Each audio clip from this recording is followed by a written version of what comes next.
Olá, seja muito bem-vinda, seja muito bem-vindo, você que está aqui no Teatro UOL e você que nos assiste online. Para começar a nossa conexão, vou fazer uma audiodescrição.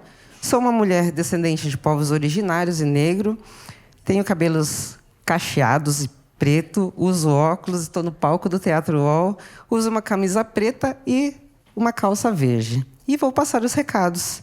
Então, para a gente contribuir para que essa comunidade alcance, a programação alcance mais e mais pessoas, podemos contribuir pelo Pix. A chave é pix@umlugarcomunidade.com.br. E para você ficar ligado em tudo que acontece, todas as novidades, todos os eventos, você pode procurar Um Lugar Comunidade nos canais do WhatsApp, no aplicativo, ou acessar o link na nossa bio do Instagram. E, falando de Instagram, você pode se conectar também através do Instagram, do YouTube. E lá você vai acompanhar a live de oração às terças-feiras. Temos também estudos bíblicos às quartas-feiras. E temos a agenda do Ministério das Famílias, Ministério da Diversidade. E também podemos estender essa experiência para a nossa semana, procurando um PG para chamar de nosso. É só procurar lá no nosso site umlugarcomunidade.com.br e achar um para chamar de seu. Agora, por favor, coloque seu celular no silencioso, no modo avião, que hoje é o nosso 4º episódio da série A Bíblia com o pastor Marcelo Rezende. Vamos orar? Santo Deus, nós te agradecemos por esse dia. É muito bom estar com todos aqui e também ouvir a tua palavra, Pai. Fale conosco, nos ensine através do teu amor. É o que te pedimos e agradecemos por Jesus. Amém.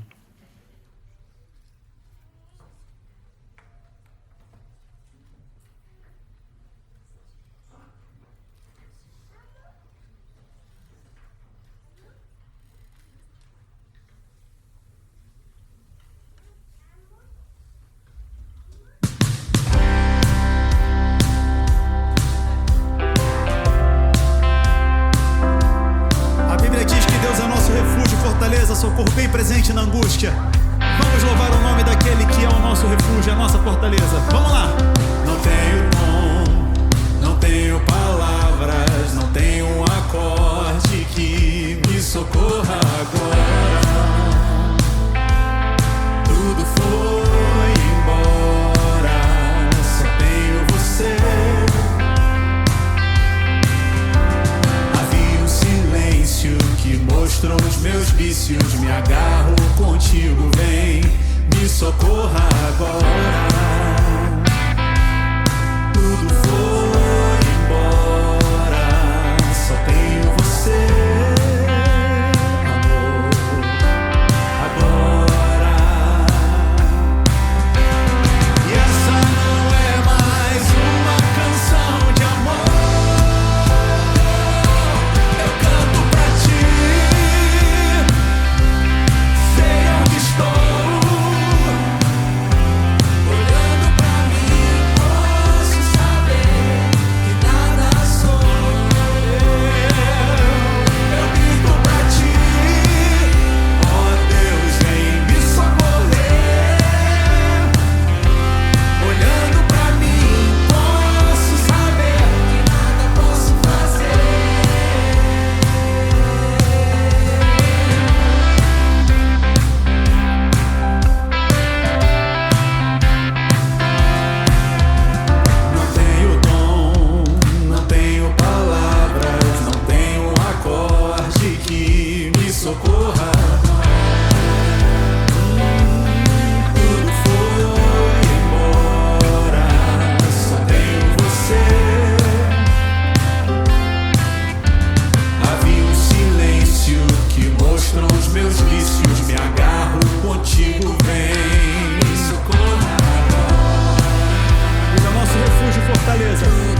Olhando pra mim, posso saber que nada sou. Eu grito pra ti, ó Deus, vem me socorrer. Olhando pra mim, posso saber que nada posso fazer.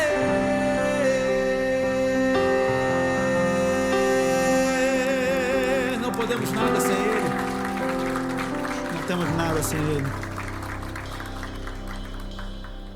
A palavra de Deus diz que digno é o Cordeiro que foi morto, que está sentado sobre o trono que sua graça, que sua misericórdia.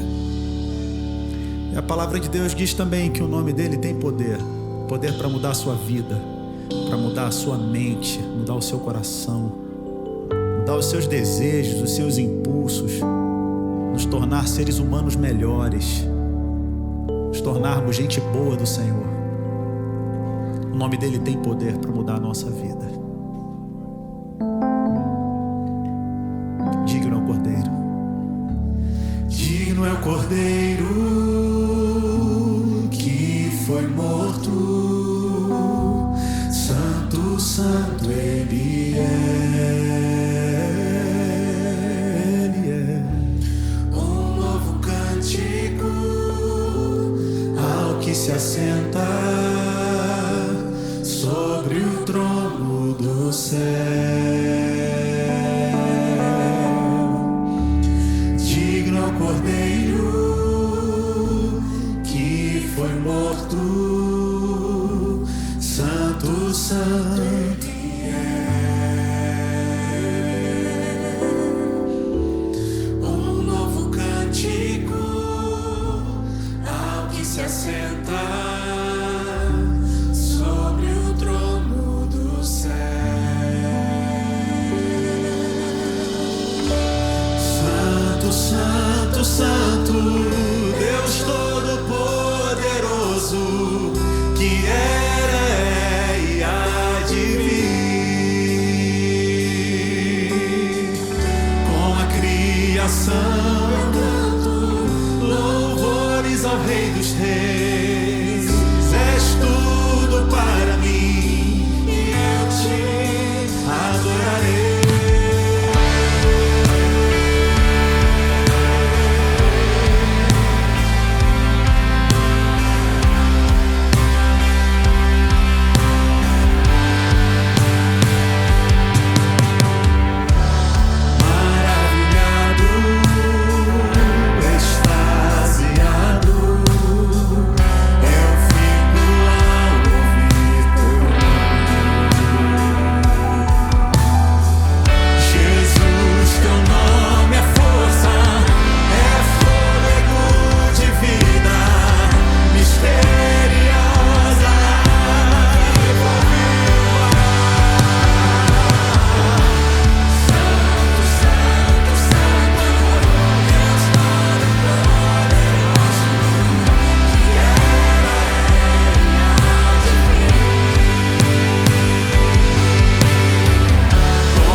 Eu fico ao ouvir teu nome, porque o nome dele tem poder para mudar tudo.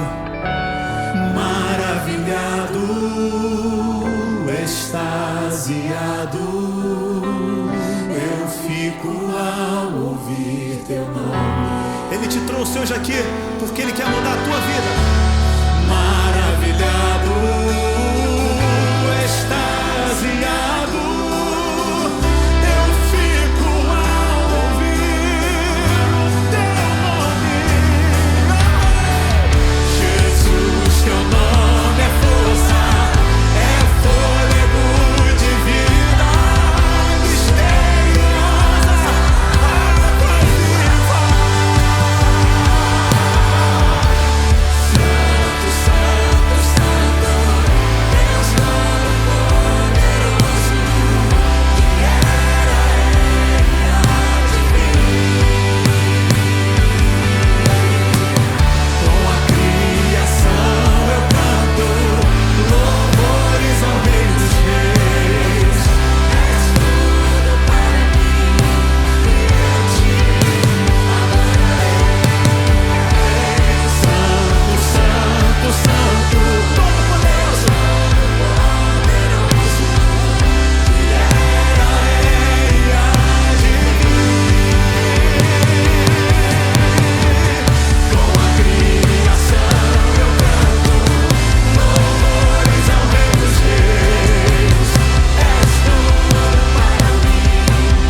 Santo, Todo-Poderoso, poderoso, que era, é, de vir.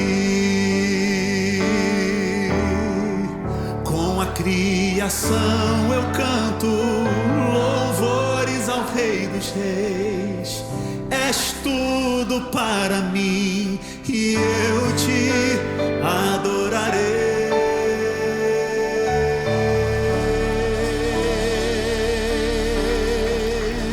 Meu Deus Todo-Poderoso, meu Deus Todo-Poderoso, é aquele que, para que Ele aconteça na nossa vida, para que Ele componha uma nova canção na nossa história, a gente precisa voltar ao pó da terra. E sob esse pó da terra, Ele vai construir uma nova história, na minha e na sua vida. Que nós nunca deixemos de ouvir a mesma voz que tem soado por toda a história, falando com as pessoas honestas e sinceras diante dEle. Que essa voz continue falando no meu e no seu coração. Somos viajantes, cansados de andar,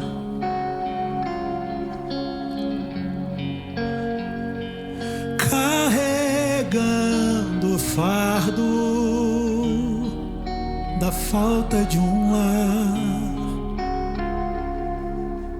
Que possamos ouvir tua voz ecoando nos corações.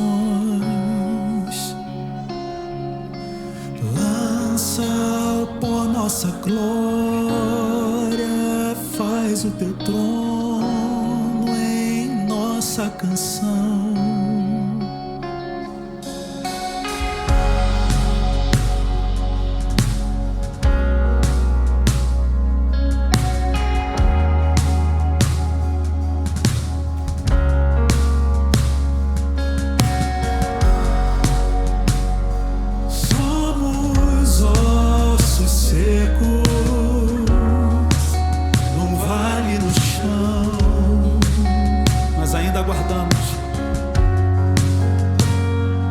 Aguardando o sopro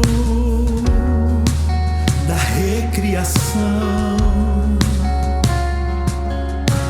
que possamos ouvir tua voz ecoando nos corações. Lança ao pó nossa glória, faz o teu trono em nossa canção. Aleluia.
estás aqui.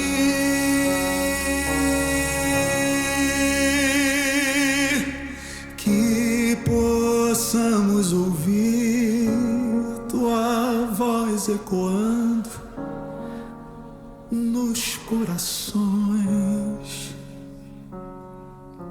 Lança ao pó nossa glória, faz o teu trono em nossa canção, para que teu nome permaneça.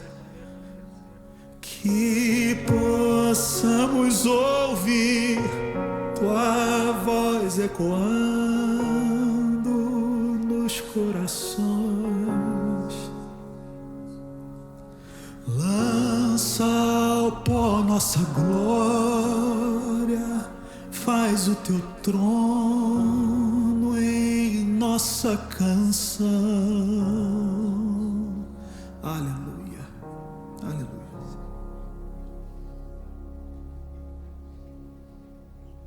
Nosso Deus, nosso Pai, que a tua voz agora ecoe em nossos corações, como nós pedimos nessa música, Senhor.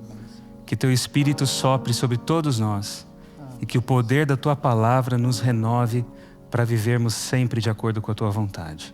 Esteja aqui entre nós agora, nos ensinando.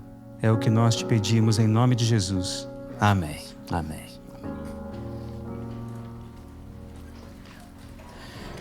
Meus queridos, bom dia, feliz sábado para vocês que estão aqui no Shopping Pátio Higienópolis.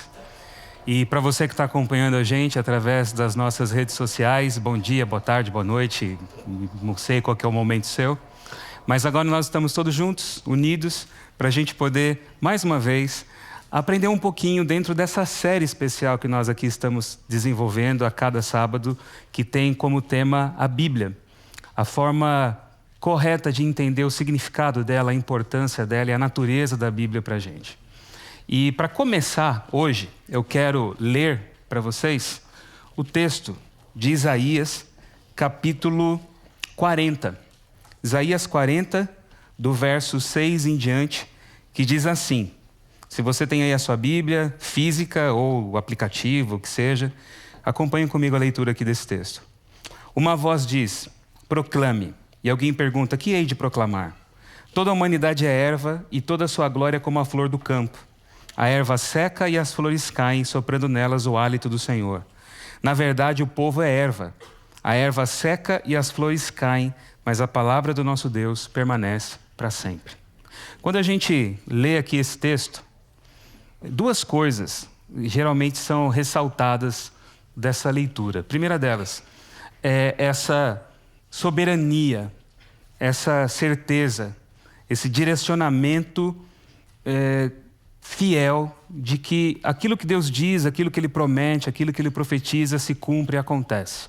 É o poder soberano de Deus. As pessoas leem esse texto sob essa perspectiva, porque esse texto contrasta toda a falibilidade, toda a transitoriedade da humanidade, da cultura humana, com a eternidade, com a perenidade daquilo que é de Deus, daquilo que vem de Deus. E por isso diz assim, a palavra do Senhor permanece para sempre. Mas uma outra ideia que também ressalta aqui desse texto, e geralmente ela é usada quando a gente faz estudos bíblicos, né? Quando a gente vai ler o que a Bíblia fala a respeito dela mesma, é essa ideia de que a palavra de Deus permanece para sempre. E muitas pessoas falam assim, que o texto da palavra de Deus, com base nesse verso que eu li, foi divinamente preservado, porque Deus zela pela sua palavra. Tudo que foi escrito foi preservado, foi divinamente protegido, de maneira sobrenatural, chegou até os nossos dias, carregando exatamente as mesmas palavras que foram sopradas por Deus para os profetas, para os apóstolos e para os autores dos textos bíblicos. E esse negócio é tão sério, né? Essa crença, essa certeza de que a Bíblia é imutável e todas as palavras da Bíblia são imutáveis, inerrantes e infalíveis em todos os seus aspectos, que para vocês terem uma ideia, essa semana eu estava dando uma zapeada na Amazon e estava ali procurando uma tradução de uma Bíblia que eu achei interessante, né, pelos pressupostos teóricos dos textos originais que essa Bíblia traduz. E a propaganda da Bíblia dizia o seguinte, eu tirei da Amazon que vou ler para vocês. Sabe aquela descrição ali do livro, né?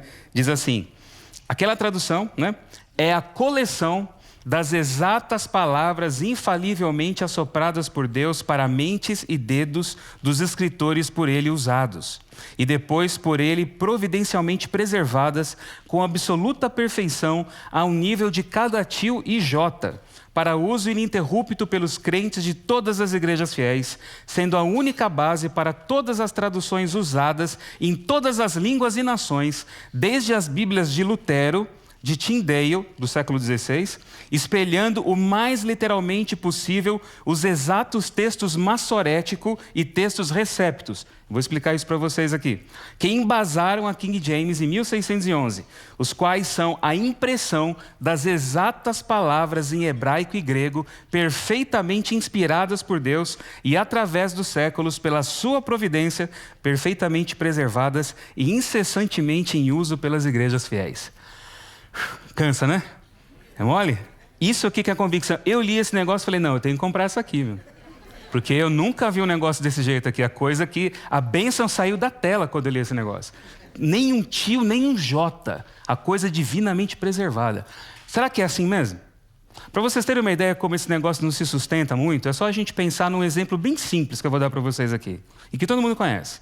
A oração do Pai Nosso. Né? Se eu pedisse para vocês orarem o Pai Nosso comigo aqui em voz alta nesse momento, eu tenho certeza que a gente ia começar tudo junto. Mas num determinado momento ia dar uma dissonância no meio da reza, né? Não acontece isso? Né? É aquela coisa, né? Uns vão falar assim, né? Perdoa as nossas ofensas, perdoai as nossas ofensas, assim como nós perdoamos a quem nos tem ofendido. Aí uma outra galera ia falar assim, e perdoa as nossas dívidas, assim como nós perdoamos os nossos devedores. E aí uns iam terminar a oração da seguinte forma, e não nos deixeis cair em tentação, mas livra-nos do mal, ou livrai-nos do mal. Amém. E aí outros vão continuar, porque teu é o reino, o poder e a glória para sempre. Amém. Não é assim? Aqui nós temos dois problemas na oração do Pai Nosso. O primeiro é de tradução. Né? A palavra ofeilemata remon, as nossas dívidas ou nossas ofensas. São dois conceitos diferentes. Um tem a ver com moral, o outro tem a ver com dinheiro, né? Com os impactos do mal, do pecado cometido. Né? Mas eu não vou falar de tradução hoje aqui, isso aqui é tema da próxima mensagem aqui da série. O segundo problema é de crítica textual. Porque você tem um trecho da oração que uns falam e outros não. Agora, Jesus falou essas palavras? Jesus não falou essas palavras? Não é? E aí, como é que a gente faz? Se você pegar uma Bíblia física e for ler o texto de Mateus 6, a oração do Pai Nosso, você vai perceber que na maioria das Bíblias modernas, principalmente as Bíblias publicadas pela Sociedade Bíblica do Brasil, você vai ver um colchetezinho ali. Em algumas outras Bíblias, esse texto ele vai ter uma notinha de rodapé que vai dizer assim, esse texto não se encontra nos melhores manuscritos ou nos manuscritos mais antigos, coisas do tipo assim. Né? E aí é que vem a questão. As pessoas olham essas dificuldades e falam assim, mas é fácil resolver isso. Vamos para o texto original, não é mesmo? E o texto original é o grego e o hebraico. Só que aí é que está o problema. Eu não quero chocar ninguém aqui, mas vou dizer para vocês uma verdade. Não existe texto original. Existem línguas originais, mas o texto original não existe. O texto original foi perdido. O texto original é o que a gente chama de autógrafo, aquele que foi escrito pela mão dos autores da Bíblia. Eles duraram um pouquinho tempo só. E o que a gente tem é cópia da cópia da cópia da cópia, e assim foi, até imprimirem as Bíblias e chegarem para a gente nas traduções modernas que a gente lê hoje. E aí você pensa, acabou, vou jogar minha Bíblia fora, vou ler outro livro sagrado, esquece, né? Não precisa chegar tanto não, calma, tá? Segura comigo aqui, foca, presta atenção, porque no final aqui dessa aula, sermão, eu quero que vocês entendam qual que é o ponto aqui. E é sobre isso que eu quero conversar com vocês, sobre essa questão das mudanças no texto. Porque, para vocês terem uma ideia, a Bíblia ela foi impressa no século XVI, com a invenção da imprensa, século XV, século XVI. Ela começou a circular de maneira impressa. Mas antes disso, o texto era escrito à mão. E foi escrito à mão por centenas, por milhares de anos, por escribas. E alguns deles eram especializados, sabiam o que estavam fazendo, eram treinados. Outros não. Outros eram amadores, voluntários. E esse texto que foi copiado e recopiado, acontecia, vez ou outra, de carregar defeitos e problemas. Imagina você copiando um texto. Imagina só, você Entra num quarto, uma luzinha de vela e fica ali escrevendo horas e horas e horas e copiando. Com fome, com sono, com frio muitas vezes, né? É impossível não perder uma coisa. Não escapar lá uma palavrinha, alguma coisa assim. Não é mesmo? E essas mudanças aconteciam. Algumas de forma involuntária, outras não. Mas as mudanças que aparecem no texto, elas são consideradas, hoje a gente chama de leituras variantes, ou variantes textuais. A maioria delas é inofensiva. São inofensivas, melhor dizendo, são simples.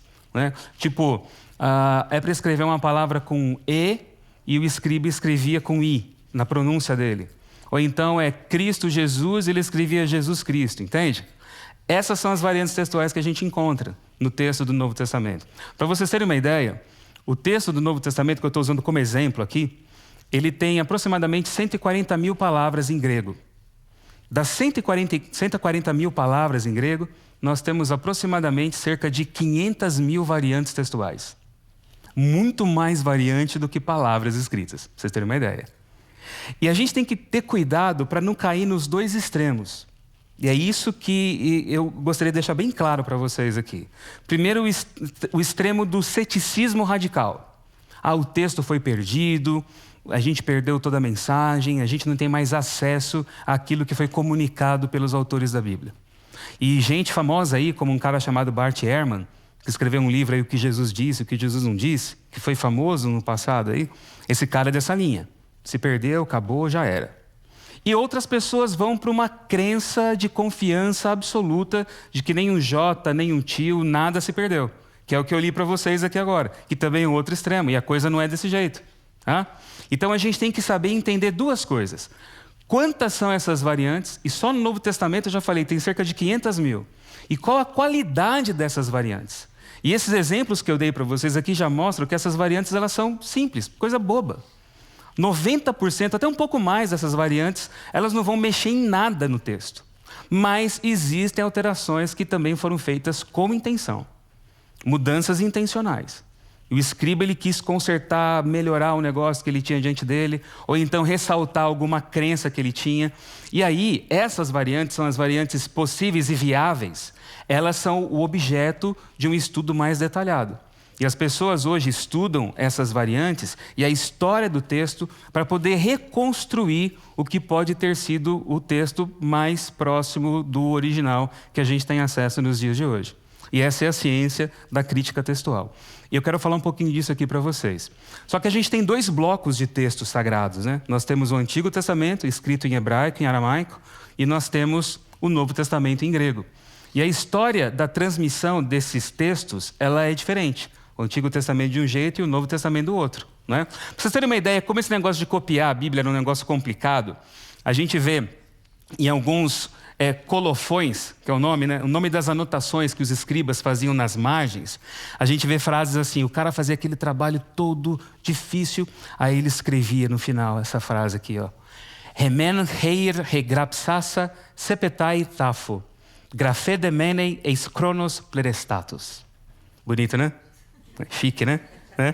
Tá, mas o que isso quer dizer? A mão que escreveu isso apodrece em uma tumba, mas o escrito permanece até a plenitude dos tempos. É bonito, né? Alguns tinham essa ideia da tarefa sagrada que eles estavam realizando. Por isso, quando a gente olha a história do texto, o texto hebraico aqui, em primeiro lugar, a gente vê esse espírito dessa consciência daquilo que estava sendo produzido para a eternidade. A gente olha o texto que chegou para nós, da Bíblia hebraica, o texto que a gente conhece como texto massorético. Por que ele tem esse nome? Porque ele foi produzido na Idade Média por escribas altamente competentes judeus, que eram chamados de massoretas. Massora eram as anotações e as técnicas que eles desenvolveram para proteger e padronizar o texto que eles copiavam. Eles contavam as letras, era toda uma ciência assim. Então, o texto massorético é um texto estável, padronizado, é um texto seguro. Mas ele não reflete, olha o que eu vou dizer aqui para vocês, o texto original da Bíblia hebraica no Antigo Testamento nos seus detalhes. Por que eu digo isso? Porque existem tradições também diferentes do texto da Bíblia hebraica. Uma delas mais conhecida é a Septuaginta. Aqui vocês estão vendo uma folha da Septuaginta. O que é a Septuaginta? Septuaginta é uma tradução do Antigo Testamento do hebraico para o grego, que começou a ser feita mais ou menos 300 anos antes de Jesus, lá no Egito, em Alexandria. Tem toda uma lenda de 70 sábios, daí veio o nome Septuaginta, né? Que traduziram, é uma lenda, tá? Foi um processo lento. Ela começou a ser feita naquela época e ela levou mais ou menos uns 300 anos para poder terminar. E quando você olha os manuscritos da Septuaginta, ela é bem diferente do que a gente tem hoje. Eu tenho aqui uma edição moderna da Septuaginta, e até mesmo dentro dela você percebe algumas diferenças no texto que chegou para a gente aqui. Mas esse é o texto traduzido da Bíblia hebraica. E ela tem uma característica. Muito dela parece com o texto hebraico que a gente conhece, o texto massorético. Mas tem diferenças, tem mudanças. Tem textos que eles têm uma estrutura diferente. E algumas pessoas chegam até a pensar que esses caras que traduziram a Septuaginta, eles tiveram acesso a um texto hebraico diferente daquele que a gente conhece hoje. Em alguns momentos, a Septuaginta, ela não segue o texto hebraico de maneira fiel. Ela faz paráfrases, ela faz adaptações, porque ela é fruto de muitas mãos que produziram esse texto. E a ideia de traduzir de uma língua para outra já traz consigo esse poder de alterar aquilo que no texto original, ou no texto que eles tinham diante deles, trazia. Então, essa é uma realidade da tradução. Né? E por isso alguns pesquisadores eles desenvolveram a teoria no passado dos 3 textos hebraicos. O que é isso, a teoria dos 3 textos? O texto que a gente conhecia hebraico era o texto da Idade Média, o texto massorético. Pouquíssimos fragmentos antes disso, e o texto da Septuaginta, que é uma tradução. E aí eles chegaram à seguinte conclusão: existiu lá um original hebraico, e esse texto hebraico ele era conhecido de 3 formas. Na Babilônia, era conhecido de um jeito. Por quê? Porque o povo judeu foi exilado na Babilônia. Então, lá na Babilônia existia um texto hebraico que deu origem a esse texto massorético que a gente conhece. Existia também um texto hebraico que circulava na Palestina. E esse texto influenciou a formação do Pentateuco samaritano. E existia um outro texto hebraico que foi parar no Egito e está aí como fonte da Septuaginta. Era o que eles pensavam. Então, havia diferenças nesses textos e eles isolaram a teoria dos 3 textos. Mas essa teoria dos 3 textos ela já caiu em desuso.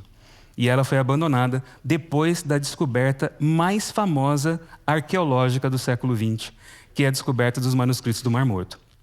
Vocês já ouviram falar dos manuscritos do Mar Morto? Em 1947, uns beduínos, pastorzinhos, estavam lá cuidando das cabras deles aí nessa região. E uma das cabras caiu numa caverna, num buraco. Não é essa que vocês estão vendo, essa é a caverna número 4, né? Que é a mais famosa, a mais bonita, por isso que eu trouxe ela para vocês aqui. Mas é uma caverna que está aí, num desses cantos aí. A cabrinha caiu lá, e aí no escuro, ele com medo de pular lá dentro, né? Não sabia a profundidade do buraco, ele pega uma pedra e ele joga a pedra, para poder ouvir onde que a pedra ia cair. Nessa que ele joga a pedra, ele escuta barulho de vaso de cerâmica se quebrando. E aí a curiosidade vence o medo, né? O cara pulou lá dentro e quando ele entra ali, ele encontra uns jarros, assim, uns vasos de barro que tinham rolos de pergaminho. Pergaminho são folhas feitas de couro. Ele encontrou uns pergaminhos escritos em hebraico ali. E aí o que ele e os outros pastores ali decidiram fazer? Vamos vender esse negócio. E eles levaram para vender. E alguns manuscritos foram adquiridos por um líder lá da igreja ortodoxa síria de Jerusalém, um cara chamado Atanásio Samuel. E ele levou esses manuscritos para vender nos Estados Unidos, era a ideia dele. Outros foram adquiridos por um outro pesquisador chamado Sukenik. E o Sukenik ele adquire esses manuscritos e vai levar para a Universidade Hebraica de Jerusalém. E aí vocês estão vendo o Sukenik analisando alguns fragmentos dos manuscritos do Mar Morto. E aí, quando eles vão analisar os manuscritos do Mar Morto, eles começam a entender como é que funcionou esse processo de transmissão do texto. Porque o texto conhecido que a gente tinha é o texto da Idade Média. Esse que vocês estão vendo aí é o Códice de Alepo. Códice porque é o caderno, é o formato de livro. O Códice de Alepo, ele data do século X da nossa era. Finalzinho do século X. E ele não está completo, tem folhas aí, trechos que estão faltando. Para você ter uma ideia, ele começa em Deuteronômio. Quase toda a Torá foi perdida do Códice de Alepo. Né? E o texto mais famoso, que é a base das Bíblias hebraicas que a gente usa até hoje, e que é o texto traduzido na Bíblia que você lê, é o Códice de Leningrado, que vocês estão vendo ele aqui. Esse Códice de Leningrado. E o Códice de Leningrado, eu tenho aqui para vocês verem, nessa edição da Bíblia Hebraica Stuttgartensia.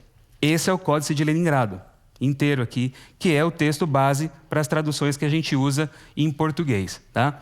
Mas olhando os manuscritos do Mar Morto, o que eles perceberam? Essa teoria das 3 famílias de texto hebraico foi para o chão. Por quê? Porque eles encontraram o texto dito babilônico lá, encontraram o texto dito palestino lá, encontraram o texto egípcio lá também, e encontraram textos que eles nunca tinham visto. Entende? Tudo sendo usado ao mesmo tempo, por todo mundo. Então eles perceberam que existia uma fluidez muito maior do texto bíblico naquele tempo. Para vocês terem uma ideia, a Septuaginta, quando você lê os livros de Jeremias e Ezequiel, o texto da Septuaginta é bem menor do que o texto da Bíblia hebraica que a gente conhece. Falta pedaços do texto lá. E ordens do livro de Jeremias estão ao contrário, estão em outros lugares, blocos inteiros em outros lugares do texto, em relação ao texto massorético que a gente conhece. Então as pessoas pensavam assim, os caras da Septuaginta comeram bola, né? Os caras erraram, faltou alguma coisa, esqueceram de copiar e tal. Só que aí encontraram manuscritos hebraicos lá em Qumran e naquela região do deserto da Judéia, que traziam o texto hebraico do mesmo jeitinho da Septuaginta, com a mesma estrutura do livro do profeta Jeremias e Ezequiel. A história de Davi e Golias, na Septuaginta, ela é bem menor. Tem muitas informações que não aparecem lá. E eles encontraram também textos hebraicos que combinavam com a versão da Septuaginta. Encontraram textos hebraicos parecidos com o texto massorético. A maioria deles é parecido com o texto que a gente conhece. Mas encontraram versões diferentes também. E textos que eram diferentes também. E aí, é aquilo que eu disse para vocês. Eles chegaram à conclusão de que haviam famílias diferentes de textos. Haviam edições diferentes de textos. O texto da Bíblia hebraica foi editado, melhor dizendo. Quando você lê hoje a Torá, você percebe que há momentos do texto que diz assim, muda o nome do lugar, né? Lugar tal que se chama hoje tal coisa. Ou então, tal coisa está aí até os dias de hoje. Porque provavelmente depois do exílio da Babilônia, alguém editou o texto, atualizou o texto, modificou o texto. E essas atualizações e edições estavam acontecendo em textos escritos enquanto outros textos sagrados estavam sendo produzidos. E tudo isso circulava junto no mesmo tempo. Quando você lê as citações do Novo Testamento da Septuaginta, Paulo cita de um jeito, às vezes ele segue o texto que a gente conhece, às vezes ele segue uma outra versão da Septuaginta que a gente não conhece, e às vezes ele mistura o hebraico com o grego e coisas do tipo assim, porque a coisa era muito mais fluida, muito mais livre do que a gente imagina hoje. Mas então como é que o texto hebraico se tornou um texto padrão como o texto massorético? Porque no ano 70 da nossa era, Jerusalém foi destruída, e os romanos varreram toda aquela região, acabando com todo o foco de rebelião que eles conheciam.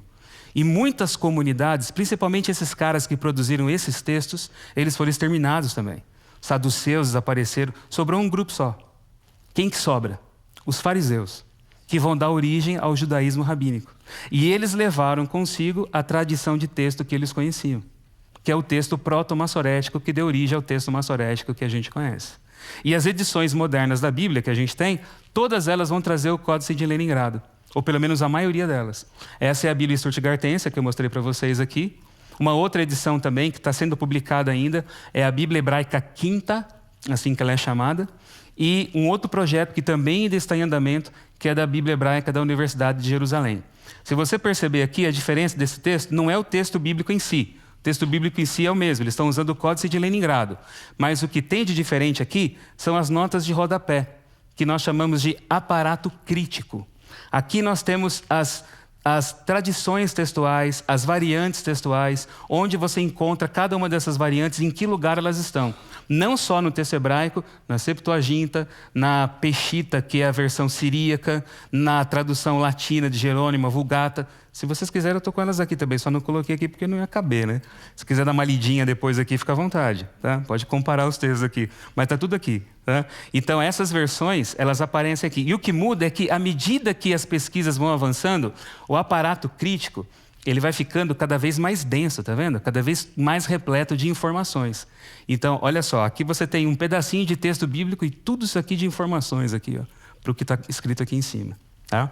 Então, esse é o estado atual da Bíblia hebraica. Nós também temos versões da Bíblia hebraica que você pode adquirir, como essa aqui, ó, o Tanar, publicado pela editora Sefer, aqui no Brasil, que traz não o Códice de Leningrado, mas elas vão se focar no Códice de Alepo.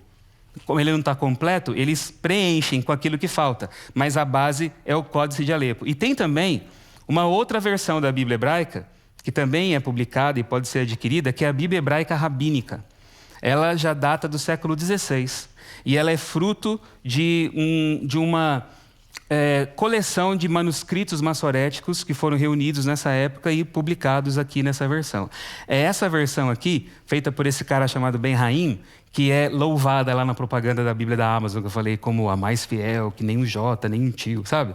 É essa versão aqui que é do século XVI, tá bom? Para vocês terem uma ideia. Quando a gente olha para o texto do Novo Testamento, a coisa fica um pouquinho mais complicada. Se já está complicado aqui, calma que piora, né? Fica um pouquinho mais difícil, né? A gente tem acesso a fragmentos de papiros bem lá do início da era cristã.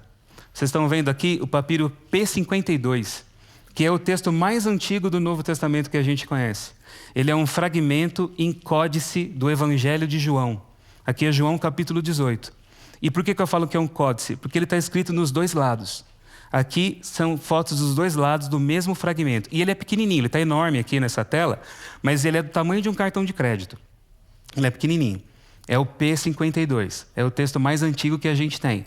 E ele é em formato de códice. Códice é esse formato de caderno que vocês estão vendo, que é o formato de livro que a gente lê até hoje, né? Os cristãos usavam muito códice, ao passo que os judeus usavam mais os rolos na sinagoga. Então o códice se tornou uma marca dos escritos cristãos, e assim que eles copiavam os textos deles. Mas nós temos textos muito antigos que também chegaram até a gente. Esse que vocês estão vendo é o papiro P, todo papiro é P, né? Chamado de P de papiro. O papiro é feito de planta, né? É uma folha que é feita de juncos ali, que você esmaga e tal e faz aquela folha. Esse é o papiro P45. Vocês estão vendo aqui um trecho dos evangelhos. E esse também é um outro famoso, é o P66. Eles datam do 2º século, no máximo do 3º século da nossa era. Esses que eu estou mostrando para vocês aqui. E o P66, estão vendo aqui o caderno, né? Do códice que chegou até a gente. E aqui vocês estão vendo o comecinho do Evangelho de João. E dá para ler, normalmente, o texto aqui. Se você pegar aqui em cima, dá para ver aqui, ó. En arche, en hologos, kai hologos, en proston, aí come um pedaço aqui, sabe? Mas dá para ler o texto. Então você pode ver, é um bloco de texto, não tem separação de palavras, é tudo escrito em maiúsculo, tudo junto. E aí você pergunta assim, como é que eu sei as datas desses manuscritos? Pelo estilo de escrita e dos materiais usados neles. A caligrafia mostra a época que eles foram produzidos.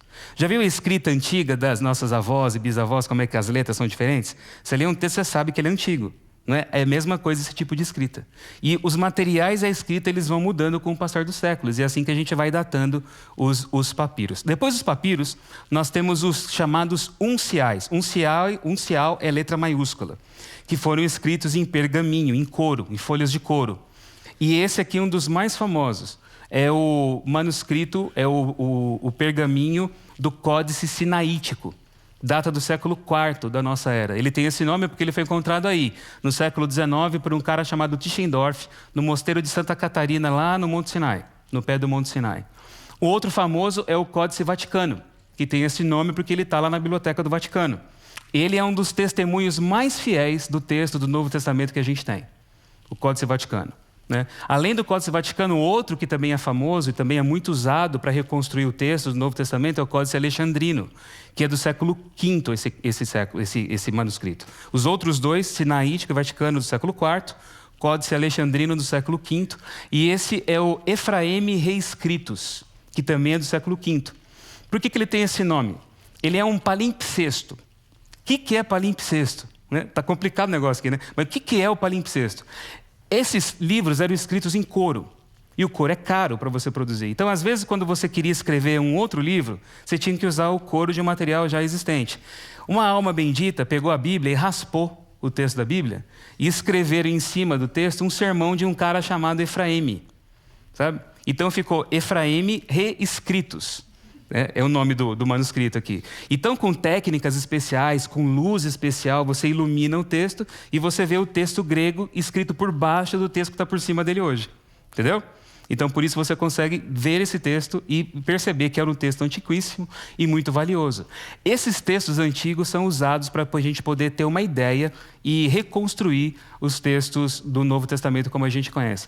Mas a história do Novo Testamento, ela é complexa, porque ela abrange muitos séculos e uma produção que começa de maneira descontrolada de cópias e depois ela vai lentamente sendo padronizada.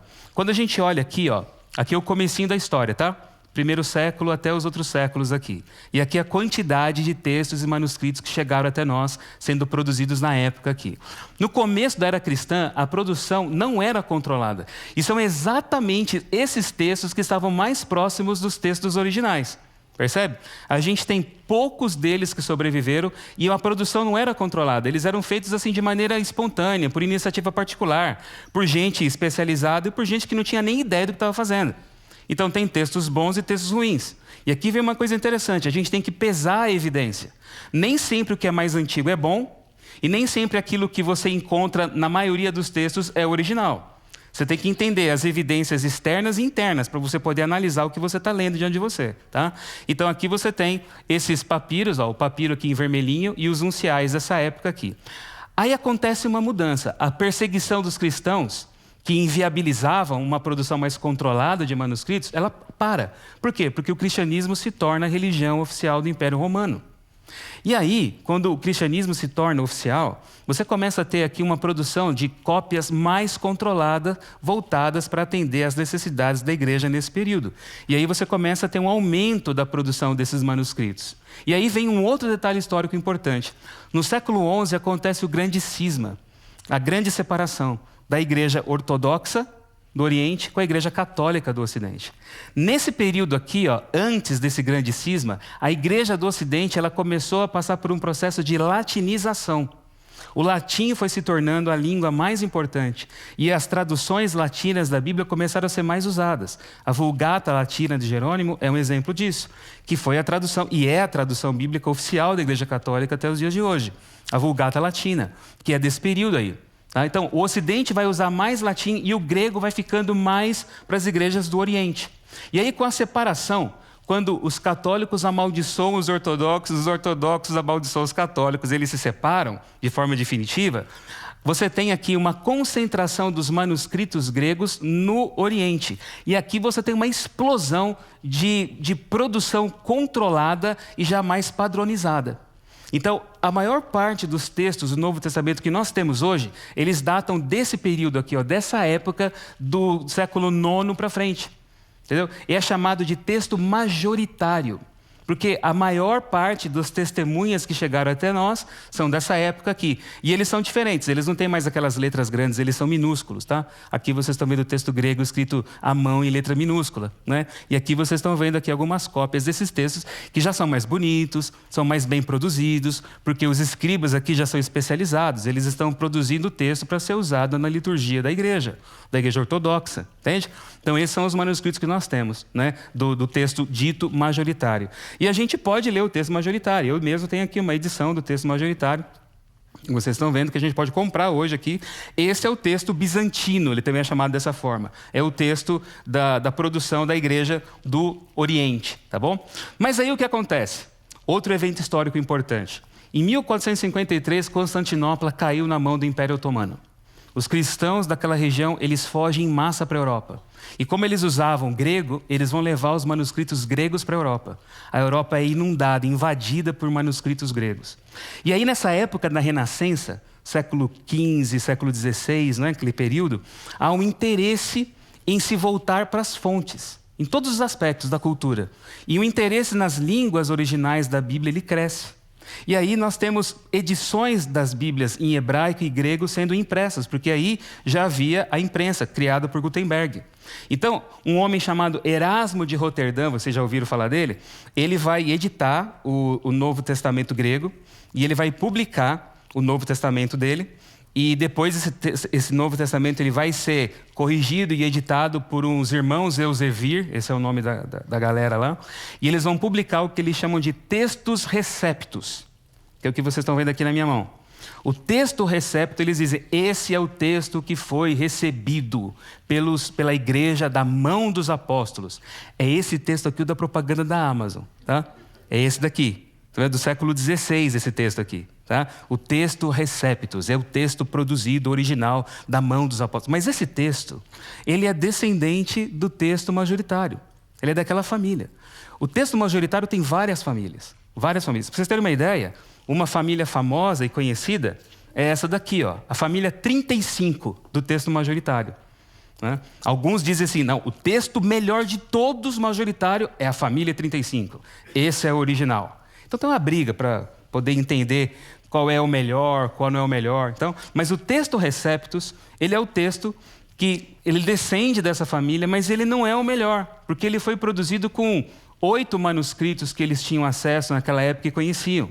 Então, e não eram os melhores também do texto majoritário. Mas ele foi o texto base para a tradução da Bíblia de Lutero, tradução da King James e a tradução feita pelo pastor protestante João Ferreira de Almeida. Tá? Em português, a edição antiga é o texto receptus, tá bom? E você pode ter acesso a essa tradução. Se você ler Almeida Revista e Corrigida, é a tradição majoritária receptus que você está lendo. Se você ler Almeida Corrigida Fiel, é o texto receptus que você está lendo. Só que outros manuscritos foram sendo descobertos com o passar do tempo. Manuscritos mais antigos. E aí, eles deram ensejo à formação daquilo que a gente chama de texto crítico. O que é o texto crítico? O texto eclético. Ele é um texto reconstruído com toda a ciência que vai pesar essas evidências. Eles vão reconstruir aquilo que eles consideram que é o texto mais próximo ao original do Novo Testamento. E é um texto que está em constante revisão, porque as descobertas elas vão aparecendo com o passar do tempo. Então, constantemente ele é editado. Então, nós temos 2 tradições do texto crítico. Essa aqui do lado esquerdo é a edição conhecida como Nestlé Aland, e ela está na 28ª edição. É a mais recente, é essa que eu tenho na mão aqui, que vocês estão vendo. É Nestlé Aland 28 que a gente fala. E o texto das Sociedades Bíblicas Unidas, que está na 5ª edição, que é esse que vocês estão vendo ali do outro lado, esse vermelhinho aqui. Tá? É UBS 5 e NA 28, é assim que eles são chamados. Qual é a diferença deles? O texto grego em si é o mesmo, não muda. Eles acompanham um ao outro tudo aquilo que eles estão fazendo. O que muda é o aparato crítico deles. A NA 28, a Nestlé Aland, tem um aparato crítico muito mais denso, muito mais técnico. Ao passo que a UBS 5 tem um aparato crítico mais voltado para estudantes de teologia, para pastores, para tradutores mais amadores, assim, entendeu? Embora que eu selecionei aqui o texto do Evangelho de João, né? Esse aqui é o NA 28. Aqui está até pequenininho, né? O aparato crítico dele, né? E aqui da UBS 5 está maior. Mas o aparato crítico da NA 28 ele é muito mais denso, entendeu? Então, essa é a realidade dos textos que a gente tem hoje.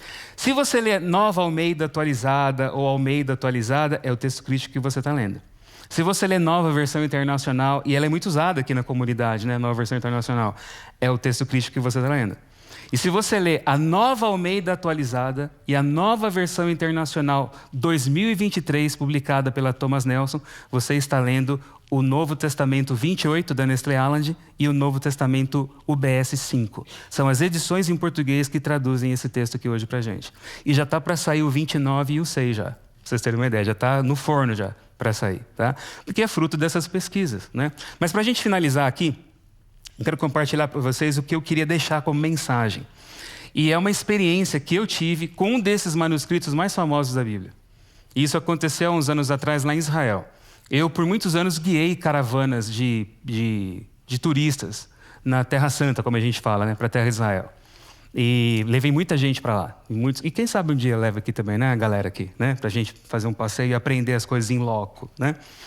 E nesse lugar aí, no Museu do Livro, e esse é o Museu do Livro em Jerusalém, nesse lugar nós temos os manuscritos do Mar Morto que foram descobertos, eles estão guardados aí e alguns deles estão expostos. Então, o teto do museu imita a tampa de um jarro, tá vendo? E quando você entra lá dentro, ó, essa é um jardim bonito que tem lá fora, quando você entra lá dentro, no centro você tem o rolo de Isaías grande que foi descoberto lá, ele fica no meio, assim, é uma cópia dele, é uma foto, né, para falar a verdade. O original está guardado. Mas ele está ali no centro para você ver o rolo de Isaías. E o vidro, né, a parte de cima, imita aquele eu esqueci o nome disso agora, mas é onde você segura, né? Aquela manopla lá que você segura para você girar o rolo, sabe? Então a parte de cima imita isso ali. E você vê a tampa do vaso por dentro, quando você entra lá dentro, como se você entrasse dentro do vaso, né? Então esse é o rolo de Isaías que fica exposto ali no centro. Mas abaixo do rolo de Isaías tem uma escada e você desce na parte de baixo do museu. E lá na parte de baixo do museu você encontra o Códice de Alepo, que é a Bíblia hebraica mais antiga que a gente conhece. Está guardada lá no Museu do Livro em Israel. E eu estava ali, olhando o Códice de Alepo, e eu estava lendo o Códice de Alepo, junto com um amigo meu. E eu estava lendo em voz alta o texto em hebraico, né? E eu esqueci que eu estava num lugar que todo mundo fala hebraico, né? Pô, estou em Israel, meu, né?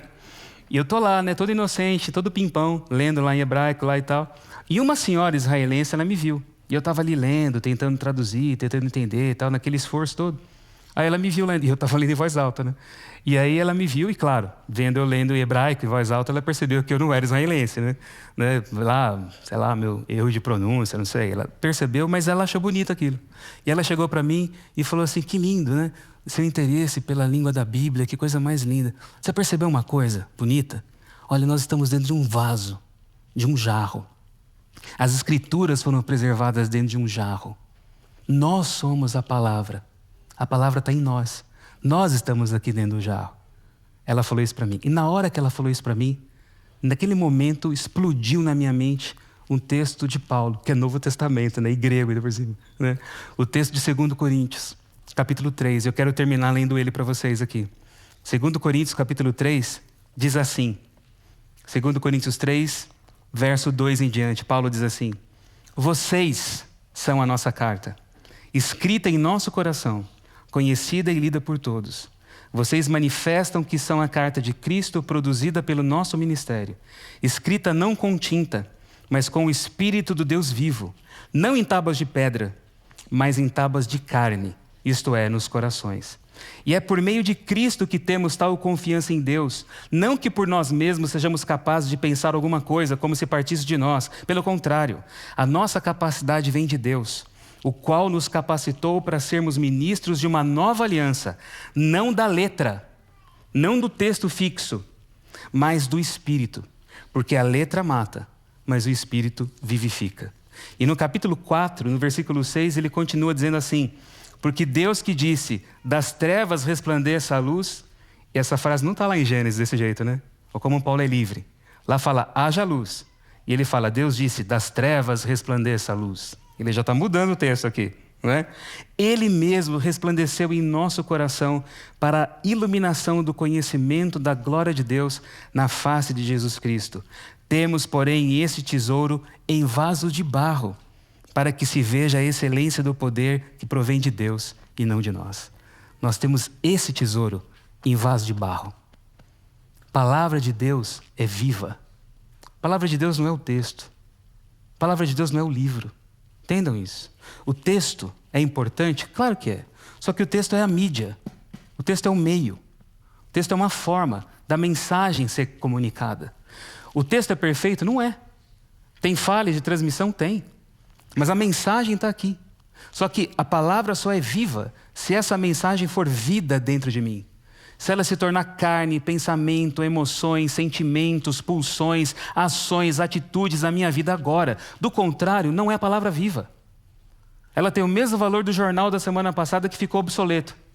Pode ser leitura interessante, pode ser leitura arqueológica, pode ser o que for, mas não é poder de Deus na minha vida. A mensagem foi preservada. E essa mensagem chegou para nós. Se você comparar tudo isso daqui, eu tenho todas as tradições de texto aqui que vocês estão vendo. A mensagem está aqui. Eu não estou falando que a Bíblia não tem importância. É claro que ela é importante. É por meio dela que eu conheço a mensagem. Mas a palavra de Deus é viva, ela não está presa no texto. Tem gente que idolatra a Bíblia e faz dela um ídolo de papel. Tem gente que acha que é pecado colocar algum livro em cima da Bíblia, né? Então imagina hoje aqui, olha só. Eu vou de ponta cabeça para o inferno, né? Se bem que é Bíblia, né? Então é Bíblia em cima de Bíblia aqui, então não tem problema. Então pode ser, então tá beleza aqui. Eu não posso colocar o tablet em cima dela, aí é pecado, né? Mas tem gente que pensa dessa forma. Eu entendo o respeito pelo texto, eu acho bonito, mas para mim isso beira idolatria. Entende? É um ídolo de papel que a gente fez. A palavra de Deus não é papel, a palavra de Deus é mais que o texto. A palavra de Deus não é doutrina. A palavra de Deus não é conceito filosófico. A palavra de Deus é uma pessoa. A palavra de Deus é Jesus. E eu vou falar mais disso daqui uns próximos sábados para vocês. Mas eu só quero terminar aqui fazendo um exercício de pensamento com vocês. Imagina se a Bíblia hoje desaparecesse, sumisse, se acabasse. Se eu não tivesse acesso nem a Almeida, nem a NVI, nem a aplicativo, nada disso. Como é que você ia fazer? Como é que ia ser a sua espiritualidade? Como é que ia ser o seu relacionamento? Como você ia falar de Deus para as pessoas? O que você ia carregar dentro de você? Porque essa era a realidade dos primeiros cristãos, lá no início da era cristã, no primeiro século, no segundo século. Esses caras não tinham cópias das cartas de Paulo. Não tinha a Bíblia hebraica ou a Septuaginta na casa deles. Eles carregavam a palavra neles, entende? Eles conheciam os ensinos, eles ouviam os ensinos, mas eles eram habitados pelo poder do Espírito Santo, pela presença do Senhor ressurreto na vida deles. E com esse poder, eles mudaram o mundo. Eles enfrentaram perseguições. Atos fala que eles viraram o mundo de cabeça para baixo, é o que fala. E fizeram tudo isso não porque eles tinham a Bíblia, ou porque eles eram motivados pelo texto, mas eles tinham o poder do Espírito Santo dentro deles, porque eles eram a palavra viva de Deus. Hoje, se a Bíblia desaparecesse, se o texto fosse permanentemente e totalmente corrompido, Deus ainda ia continuar falando. O Espírito dele ainda ia continuar se movendo. Ele ainda ia continuar realizando maravilhas e milagres e transformações, porque você é a carta de Cristo. Você é a palavra de Deus. Você é habitado por esse Espírito. E Deus fala em você, para você e através de você. Senhor nosso Deus, nós agradecemos a Ti pela palavra que comunica a mensagem do Evangelho, mas mais ainda pelo Espírito que nos inunda e nos transforma em cartas vivas de Cristo. Que o Senhor fale através de nós e por nosso intermédio para a vida de muitas pessoas e que sejamos habitados pelo poder da Tua palavra, que é Jesus em nós. É o que nós pedimos em nome de Jesus. Amém. Amém.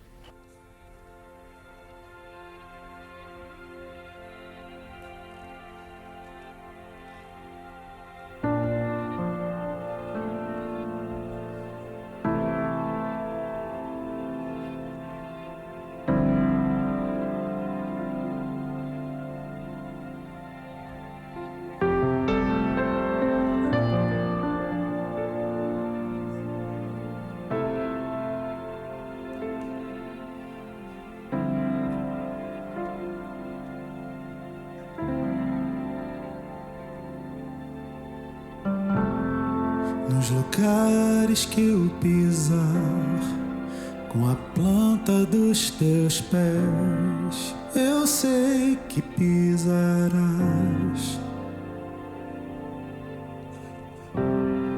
E as pessoas que eu tocar, com tuas próprias mãos, eu sei que tocarás. Por saber que vive em mim, viverei para ser o que queres de mim. Há uma palavra viva em mim, bem maior é aquele que está em mim. Não ando só,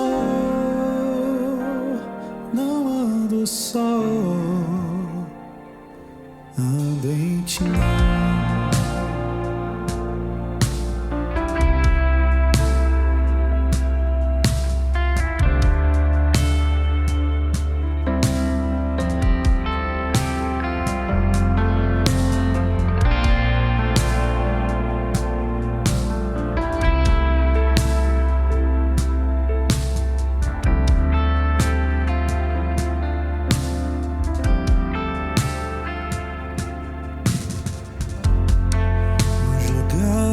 Que eu pisar, com a planta dos teus pés, eu sei que pisarás.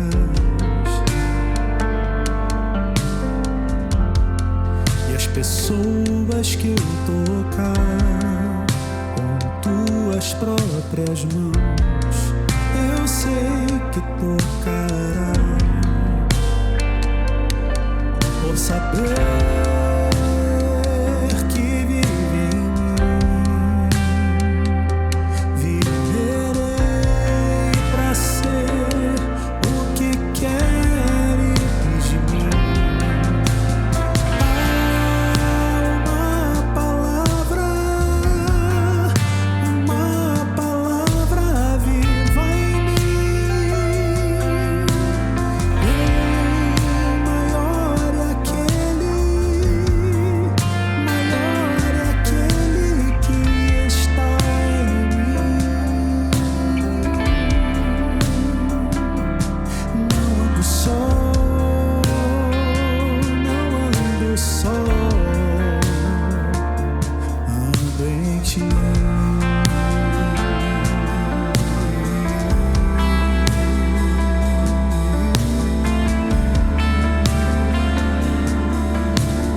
ando em ti.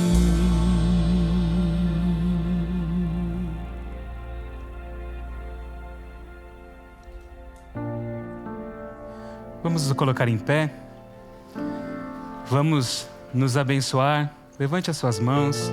E se você quiser, repita comigo as palavras da bênção apostólica, que diz assim: que a graça do Senhor Jesus Cristo,